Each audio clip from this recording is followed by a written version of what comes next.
Guys हिचकी आपको भी आती है और हिचकी हमें भी आती है, लेकिन क्या आपने कभी ये सोचने की कोशिश की है कि हिचकी आखिर आती क्यों है? नहीं। पर क्यों आपने नहीं सोचा कि आखिर हिचकी आती क्यों है?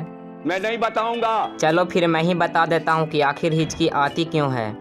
ये बड़ी अच्छी बात कही आप। आपको बता दें कि हमारे छाती और पेट के बीच डायफ्राम नामक एक मांसपेशियां होती है जो हमारे फेफड़ों में हवा भरने की काम करती है। लेकिन जब हम कोई तीखा खाना या तेजी से हंसते हैं तो डायफ्राम को नियंत्रण करने वाली नसों में कुछ हलचल सी हो जाती है, तो हमारे फेफड़ों में तेजी से हवा अंदर जाती है, जिसके कारण हिचकी की परेशानी उत्पन्न हो जाती है। यह एक सामान्य बात है जो हर किसी इंसान को हो सकती है। गाइस अगर वीडियो अच्छा लगा तो एक लाइक जरूर करना।